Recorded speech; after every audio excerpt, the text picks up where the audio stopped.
Welcome to episode 10 of the Brewed Sages, Stormbound players with a head for the game. I am Freeloader, and with me, as always, are my co-hosts, Subaiku and Arthis. Subaiku, how is it going tonight? Fantastic. And Arthis, how are you doing? I'm honestly, I'm inciting fear with the new freeze. I have a very strong deck with it. It's so great. Anyway, we'll talk about more of that later. Arthis, the Halloween terror. Well, we are the Brewed Sages, and as a reminder, you can always contact us at Brewed Sages on Twitter.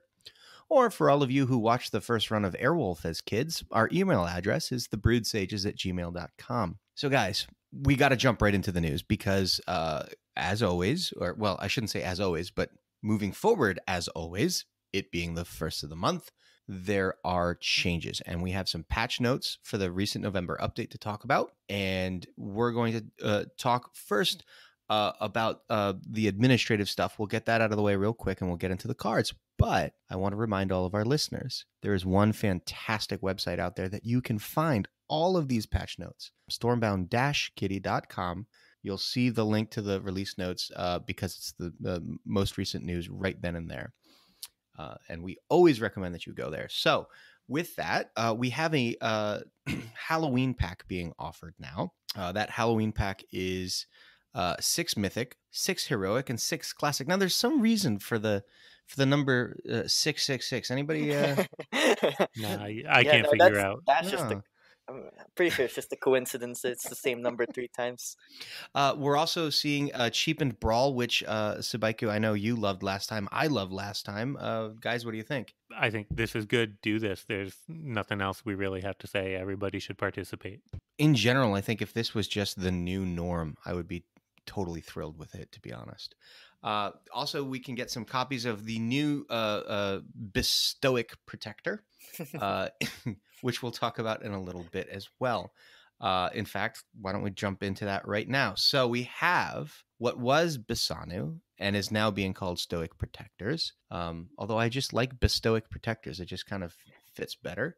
And for those of you who haven't seen the card yet, on play, Stoic Protectors will disable the abilities of the bordering/surrounding enemies, 1 to 4 of them depending upon your level. This effect is actually permanent. It's not while they remain bordering and surrounding, but it is permanent until that unit dies, and it cannot be canceled. It only works on units. It cannot be used to disable structures, so the True Shot tower that your opponent just played, this card's not going to help you with that. What do you guys think? Subaiku, give me a thought. It's an interesting effect. It's a unique effect. This is a silence mechanic that was teased by Brzoja a little bit ago on this very podcast. It's a great control tool in that you can now counter enemies that you were not able to counter before, or something like finite loopers. You want to be able to just remove that spawn after it dies. Well, now you can. We can talk about whether or not it's going to see a lot of play. I think that it probably will not, because I think those type of on-death effects or elder effects are just not really particularly prevalent enough to warrant you including this in your deck. With only 12 cards in the deck slots are very precious. And with you being able to disable the abilities of up to 4 units, it seems like great value until you realize that your opponent is only playing one of those anyway. Yeah, the other thought that came to mind for me on this card, I love it. First off, I love the effect. But thinking of a card like Debug Loggers or Greengale Serpents, the amount of buff that those cards received when they were played the turn before, whenever they were played, that buff remains. So they won't get any bigger, but however big they got and whatever value they got when played, those can't be undone at this point. So they're, a lot of time, I don't know how often people will play Greengale Serpents hoping to get more than the buffs from the first turn, right? Right. The opponent has already gotten the value that they want from it on their turn. You can't counter what's already happened. So Arthis, how excited are you to use this against your opponent's green prototypes? Green prototypes. That's very Yeah, that's really weird because if you do that, if you disable the enemy green prototypes, I mean, you don't get the buff, and you just take damage. That's actually kind of ensuring a value for them. That's kind of weird, but I think it's really, I think that's very funny. But I am excited for using this against like chestnuts or Tigor, because Tigor has honestly been very, very prominent in Diamond One now because of someone advertising Ironclad Dragons. It's actually very strong. Tigor, yeah, Interesting. Tigor, and then Embers too, because that deck also has Oh. Embers. It's really good for that, Oh honestly. my gosh, And that turns spare it into just a Dragonling. Yep. Oh yeah, Spare too. Yeah, There are multiple triggers there. The yeah, problem it's being it's a if lot. your opponent is able to, set up that spare Dragonling so that it just dies when your units move, you don't get a chance to counter it. Like, I mean, you can even disable like Toad that might jump again, because usually it's not uncommon for them to set up Toad to jump again after the first time. So this is also really nice for that. I find it weird though because you can disable things like Restless Goat's ability, so then they don't take damage. or Really? or hags.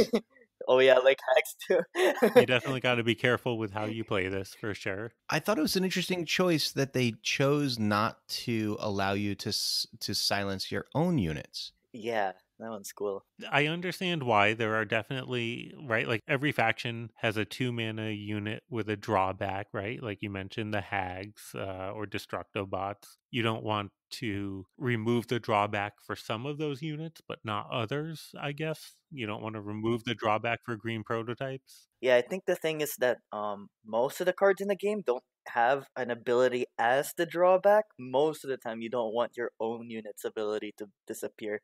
Especially like when you look at the Stoic Protectors at level 5, turned off up to 4 surrounding abilities. So like if it was triggering your own units, it's really hard to actually position that card without like hurting you. Yeah, that's fair. Now, this lets you, right? That lets you play around it a little bit. If you suspect your opponent has stoic protectors, you could set up like green prototypes next to your hairy chestnuts or your elder, so Yeah. that if they silence the elder, at least they have to silence the green prototypes Yeah, also.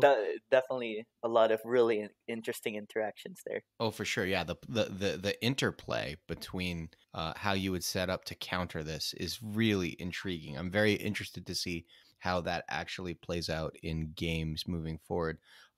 For our listeners who don't know, Stoic Protectors cost 4 mana. It starts at a 2. It has 0 movement all the way up, and it caps out at 5 for its health. Although I don't necessarily know that the health of this particular unit is as important as its effect. I mean, it's definitely not while you're playing the card. Sure. I don't know. One reaction that I did have to the card immediately was that the effect is awesome. I don't necessarily know that the effect for the mana is enough. Like, there's times where I would imagine, you'd like to execute like a Tiger, for example, right? And this plus execute would be a wonderful way of countering Tiger, but it's just too much mana. It's your whole turn. It's your whole turn, and I don't think that's such a tempo loss to do it. So I don't know. Maybe at some point this gets a little bit lower in mana, but the effect is insanely exciting. It's a new kind of effect. It's a new interaction in the game, and it's got counterplay to it, which is really exciting. Yeah. I mean, it's definitely preferable to running confinement in a lot of situations. But if you have confinement, I don't think that you're going to be running this instead. No, this does not remove the buff that Lady Rhyme gets, for example, on play. I mean, So on play abilities are like non-existent as like right after they're played anyway. They might as well not have an ability. right, they're gone at that point. Right, exactly. Yeah. Subaiku, any final thoughts on Basanu? It's an interesting card and it's an interesting mechanic. I don't know if there's room for it. I think the biggest problem with it is that it's a purely reactive card. You can't do anything proactively with it. I've been messing around with the winter control deck that Arthis was playing last season, and it's a great deck because it allows you to play tools that are useful for control as well as flexible for attacking, right? Like Ulf you can use to gain health or put into the opponent's base for Siren, damage. same kind You of can thing. play Siren for the confinement effect or offensively. And this you are stuck into a reactive control type of game with it.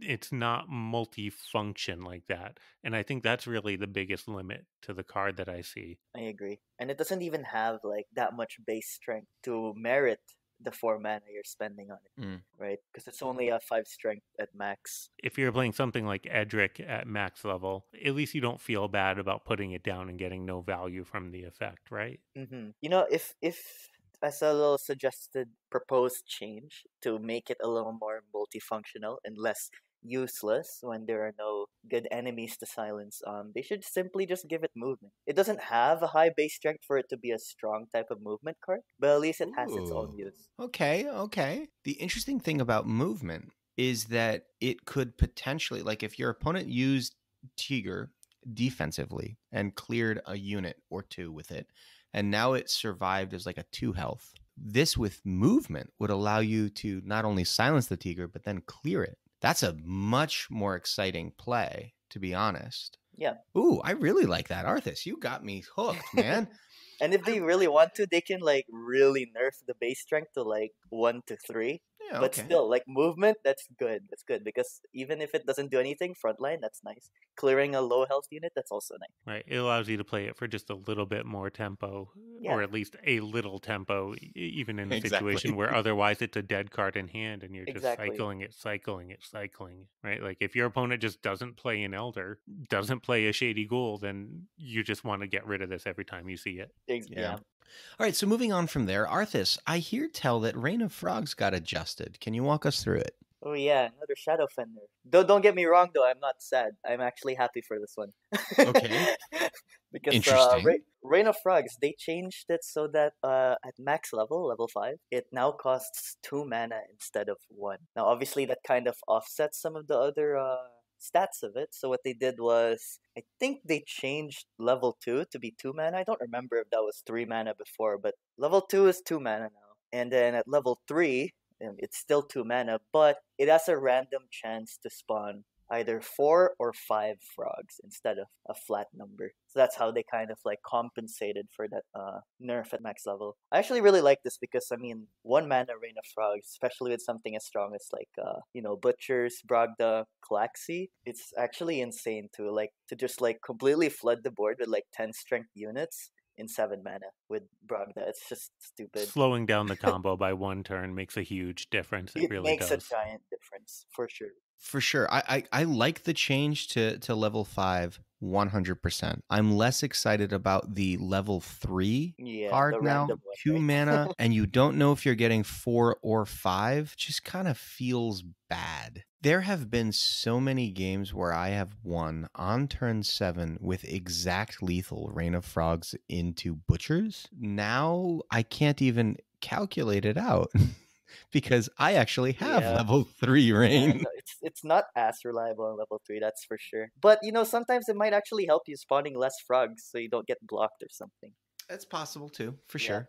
For sure. It's a double-edged blade. All right, so moving on from there, Rogue Sheep, which when introduced, we pointed out didn't seem like it had too much of a home.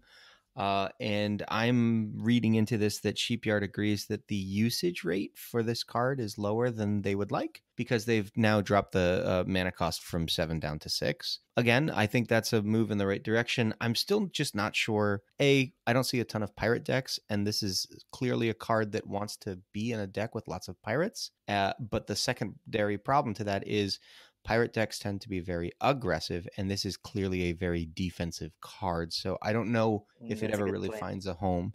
But I do think that the mana reduction is a good way of trying to entice more play out of it. I think it's a very exciting AoE if you can ever find a deck to fit it into. So moving on from there, Subaiku, give me another balance change. Eloth the Ignited now moves forward if it kills the unit that it pushes, and that's actually a really big change. You know, there's been a construct dragon ironclad deck sweeping through diamond players right now, and it's proven to be very powerful, and Eloth is a big part of that.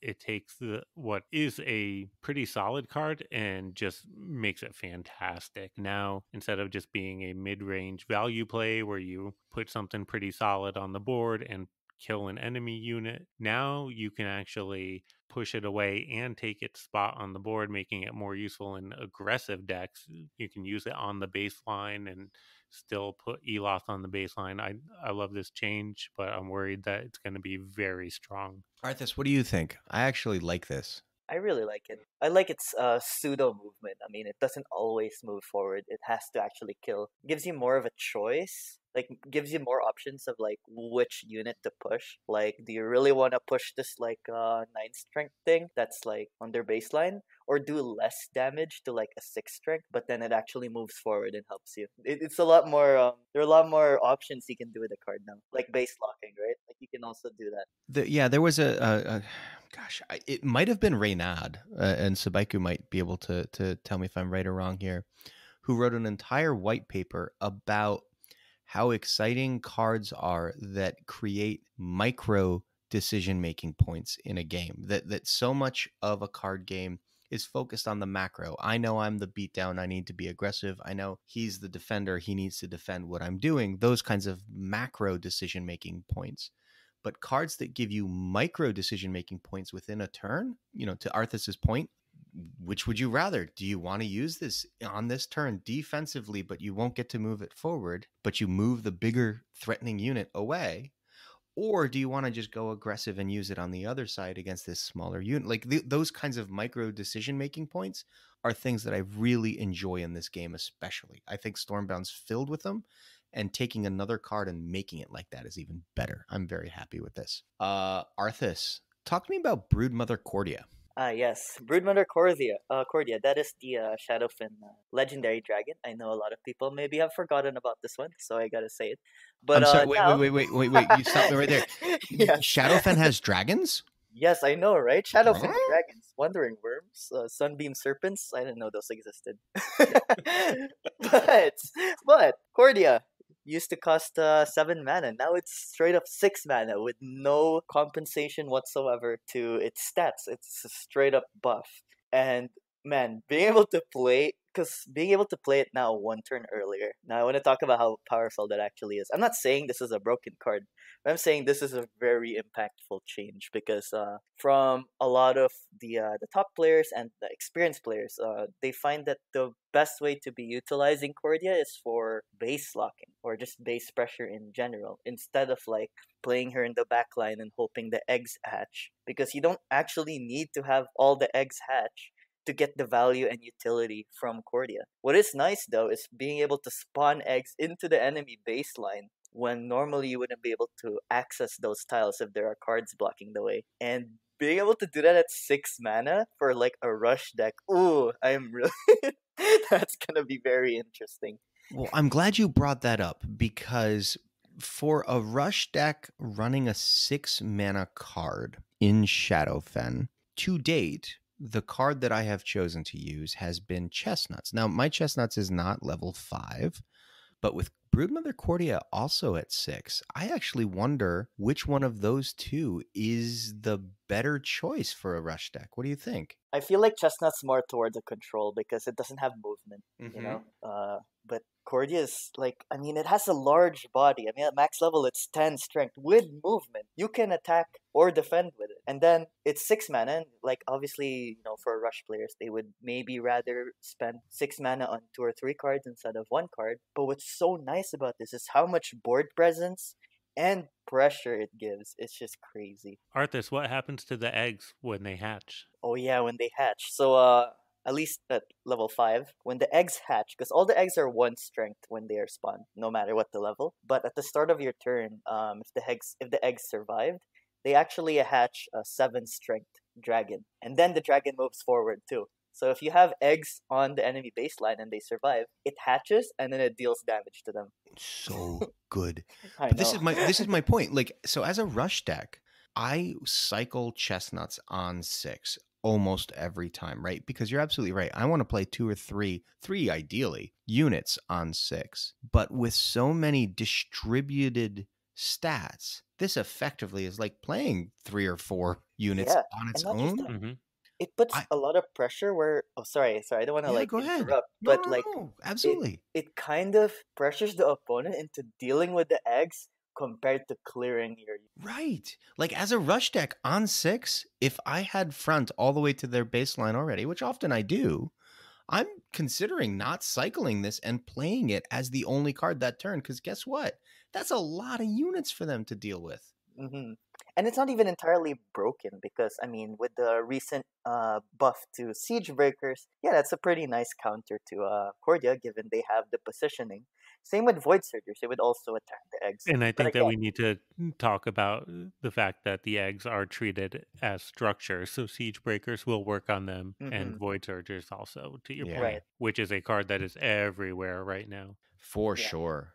But in my experience, usually if they do have like one of either of those cards, they can't actually kill all the eggs simply because of the positioning of the spawns and the other units on the board. So yeah, I think it's fine. I'm excited. I'm actually thinking of swapping out chestnuts for Cordia in my Shadowfen deck this Just month. please stream. I want to watch it. I know. I'm excited. Subaiku, rumor has it personal servers got a little bit of a buff. I'm excited by this one because personal servers is one of my favorite cards, not because it's generally the most useful or most overpowered, just because it was the first one that I got to level 3.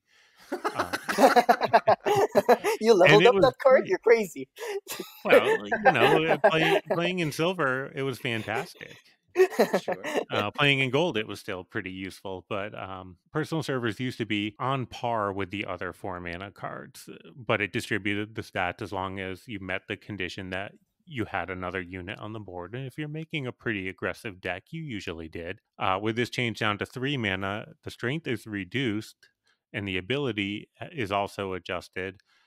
So now the strength is 1, 2, 2, 3, 3 from level 1 to 5, and the ability that it buffs another unit by is 2, 2, 3, 3, 4 from level 1 to 5. What that means is that the net strength is 3, 4, 5, 6, 7 if you count both the body and the buff that it gives. So if you can keep another unit alive on the board before you play this, it's better strength to mana than Westwind, which is a 3 mana card that you see everywhere.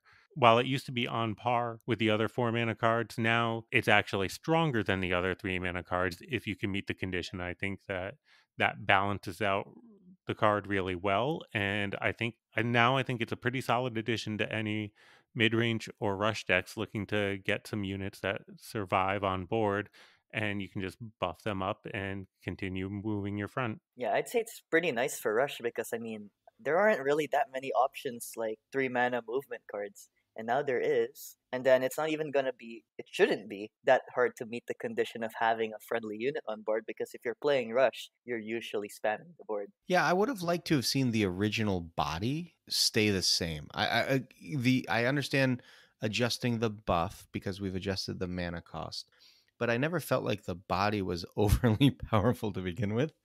It would have been nice to, I mean, for 3 mana, a 1 health at level 1 for 3 mana feels pretty bad. Now I know there's a buff with it and it's distributed, but you can't use it to trade into anything.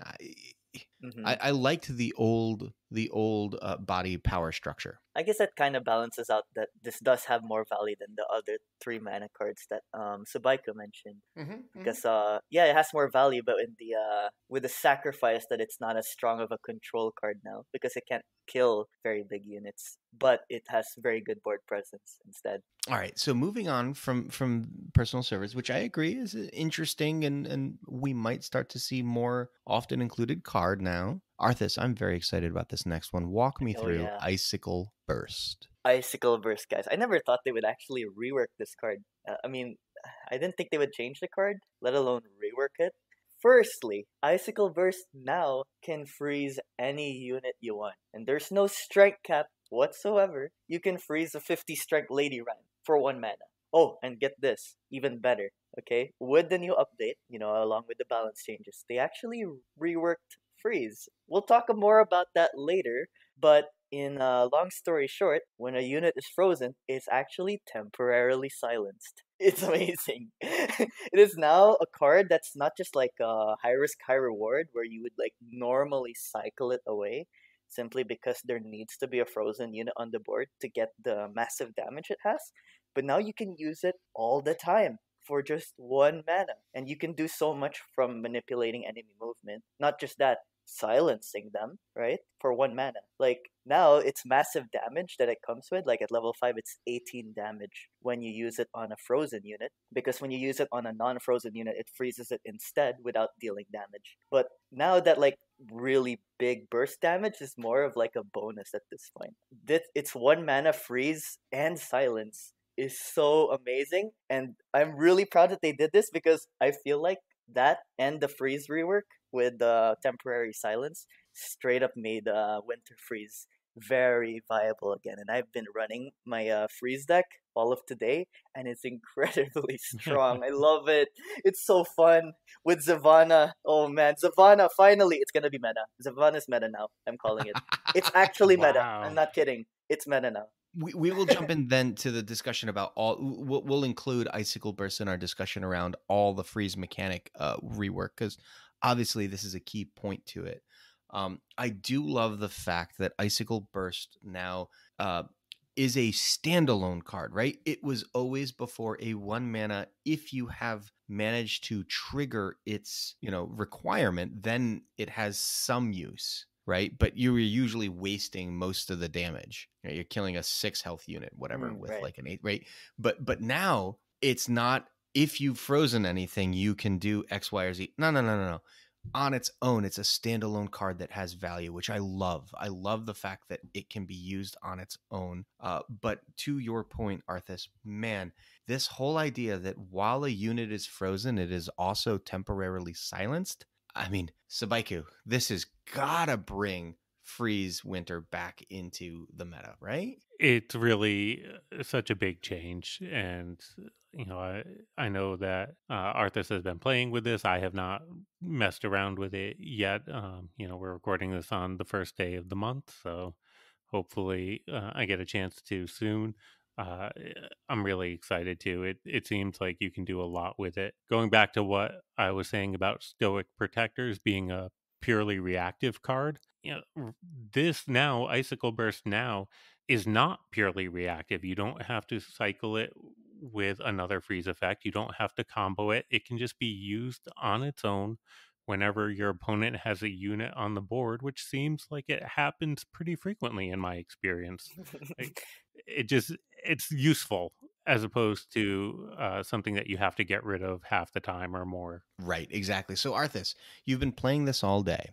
Yes. What have been, in your experience to date, now granted very early in the meta for this month, but what have been the best freeze targets that you've found today?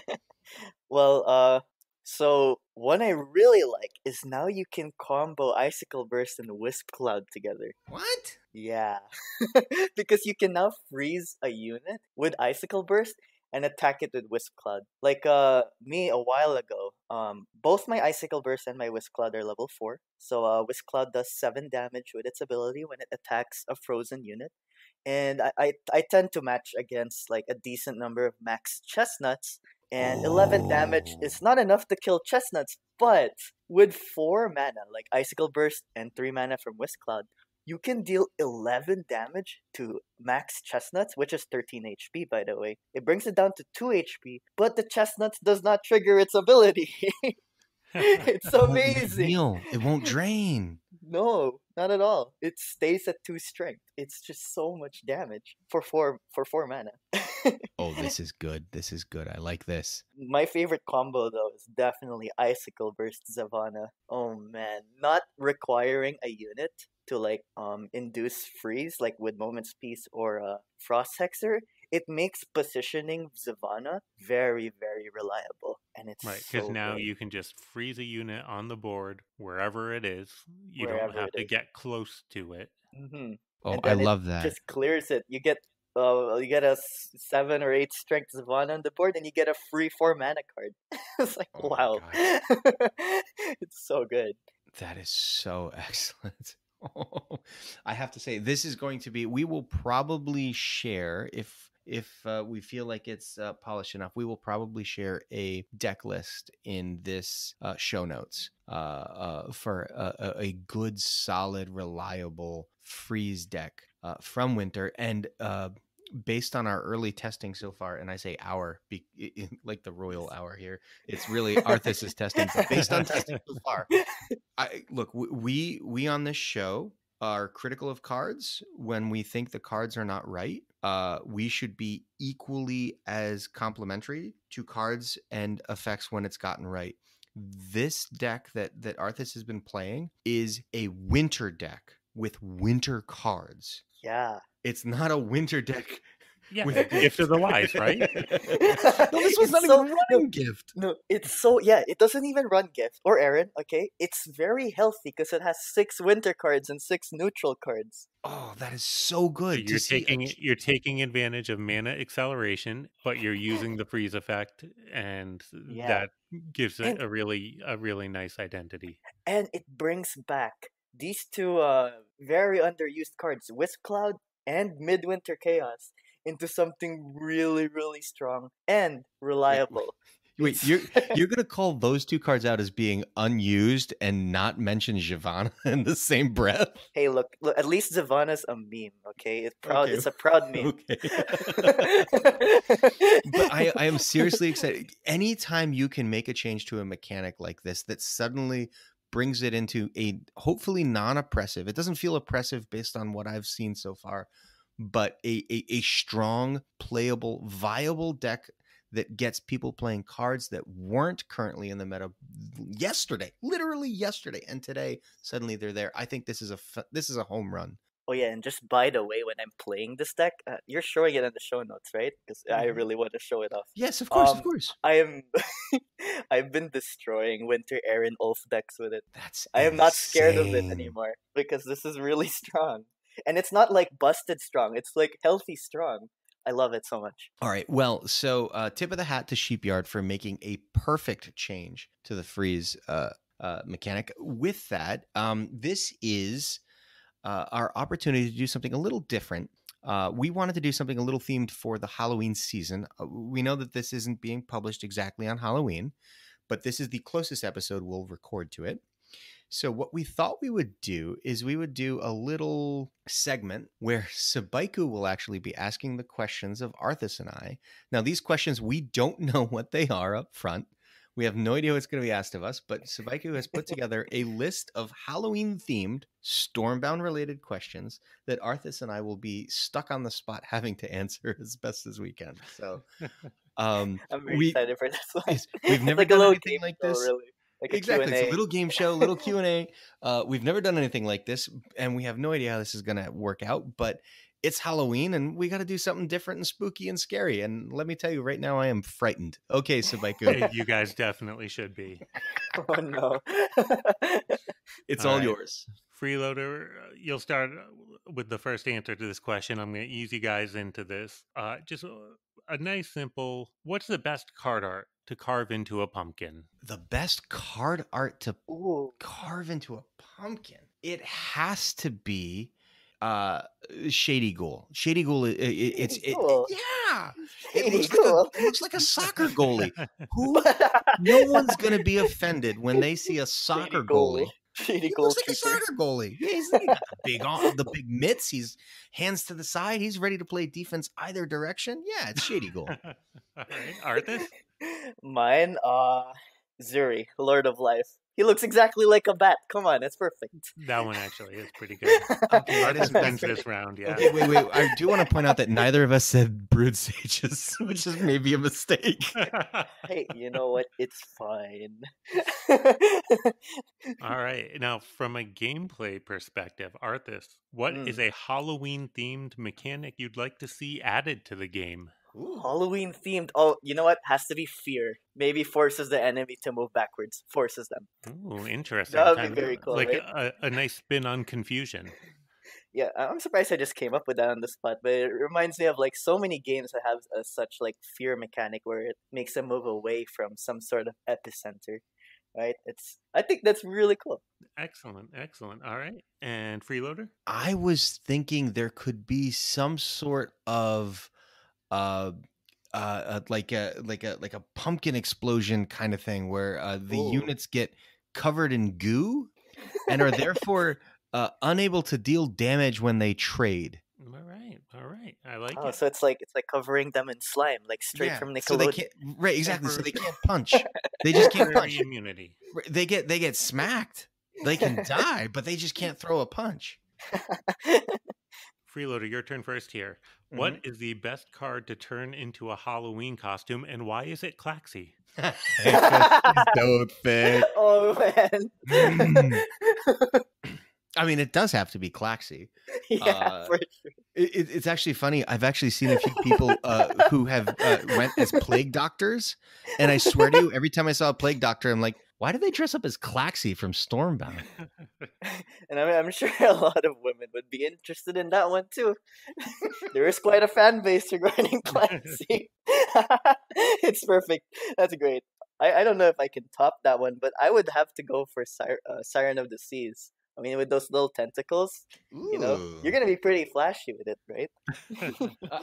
All I will tell you is that if somebody asked me what my costume was yesterday, I would have told them I was going as Hairy Chestnuts.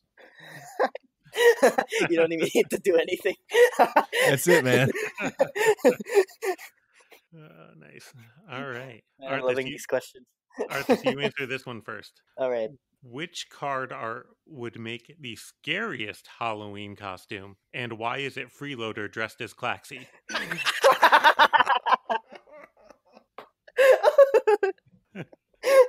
my god. You know, the worst part is now I'm actually going to cosplay as Claxy. It's gonna give me nightmares. I'm so cosplaying as Claxy on a stream sometime soon. But you know, if it's not Claxy, I'm not sure. I'm not sure what that would be. I mean, I don't know. I guess something like Harvester of Souls. That's pretty scary, right? No, I'm showing up at Subaiku's house tomorrow as salty outcasts. Axe in each hand. No, what about Heliotroopers? Heliotroopers. Yeah, that one's better. Those are some tough toads. I like those. That. Are some tough toads. All right. Now let's think about the legendary heroes in the game. Freeloader, which legendary hero would make the best candy bar? Oh my gosh. Oh man, I like this. It has to be Edric because he's Mr. Goodbar. Look at that mustache. Mr. Handlebar. Let's see. I wonder what mine would be. Has to be I know already. It's gonna be Zavana. Breath mints. Nice. I like that. Is it Wintermint? Wintermint? Sure. Yeah, we'll go with that. All right, now we got a few questions that are all working on the same theme here. Imagine all the legendary heroes in a horror movie. Which would be the first to die? Ooh. Arthis, you're first. Ooh. Give me a moment to think about this one. First to die, huh? First to die. Oh man. Okay, I gotta calm myself from making really bad jokes. I don't know, Mers. I mean, you can't really, or I don't know. Mers is a good choice. Look. Mers is first to die in every game. Listen to my thinking here. Oh yeah, he's also first play. But anyway, my thinking is, he's on a chair and he's relying on those legs to like move him. You might as well call him disabled. Yes, perfect. No. Merce looks like the actual bad guy from the Saw movies. Oh, He's yeah. the mastermind. Right? He's waving that scepter around and everyone's dying. No. The hero who dies first has to be the dude who literally tries to be the know-it-all, right? It's Counselor Ami. Guys, listen, do everything I tell you. And he's dead. Or what about Dr. Mia, where they're busy playing with some virus, and then a freaking zombie outbreak happens, and she's the first one to get eaten. That's very likely, in fact. Let's be honest. That one's a little too realistic. Yeah. You I don't know. put That's your thoughts hitting a little. on it. It's 2020, and we've got this coronavirus thing going around. It's I don't not know, aging dude. well. That was a little too close to home. Too soon. All right, Freeloader. Which character would be the comedic relief in this movie? Also, Counselor Ami. Hey guys, I know just how to get out of here. Don't worry. Oh, and then there's like multiple clones of him. Multiple. Wait, who's that character in Each South scene- Park who keeps dying? Yeah, exactly. Counselor Ami is literally Kenny. He will die in every scene. Yes, there it is. Yeah, I don't know. I don't really have a good answer to that one. Comic relief, man. Okay, let's. Oh, I know what. Tigor. Yes, each of the three heads have a different personality, all conflicting. I like it. All right, Arthis. And then the last question. In this horror movie, Stormbound characters, which hero would be the serial killer? I feel like Freeloader already mentioned from my comment a while ago. But if it wasn't Collector Mers, let's see, serial killer, huh? Prime Oracle Bragda. No one expects the old lady. Okay, good. That's actually really good. That's really good. I'm glad. If not Bragda, oh boy. I think the mastermind behind all of it has to be the Queen of Herds doing that little shimmy shake. So, that thing gives me nightmares. Yeah. Every time somebody's about to die, she's like out in a field somewhere around a bonfire. She just throws her arms up, does that shimmy shake. Somebody hears that little woo, and then they're dead. Oh my gosh. Stormbound horror movie confirmed? We're doing it, boys. I like it. Start writing the script. All right. Well, so that was unusual and maybe not something we're going to repeat too often, but it certainly was fun. In the Stormbound Christmas movie, which hero is the killer? No, wait. I mean, I love the little mix-up that not all of us knows exactly what's going on. Like, only Subaiku knows the questions. Yeah, that part made me very frightened. I'm the Counselor Ami of this group. So, guys, it's time for me to remind you that you can always follow us on Twitter at Brewed Sages, and you can email us at thebrewedsages@gmail.com. And so this week, guys, we did get some feedback. Actually, some of this feedback, I will apologize, is a little older than just this past week. We are still learning on checking all of the different ways in which you guys can contact us. But this week, we did receive from ToasterBot, and my name is Brent. Hi, my name is Brent. My name is Freeloader. They gave us some feedback in our Discord, Brewed Sages channel on the official Stormbound Discord. Guys, thank you so much. That was awesome. We appreciate the positive feedback. On Apple Podcasts, actually at the beginning of last month, Italian, as a half Italian myself, I love the name.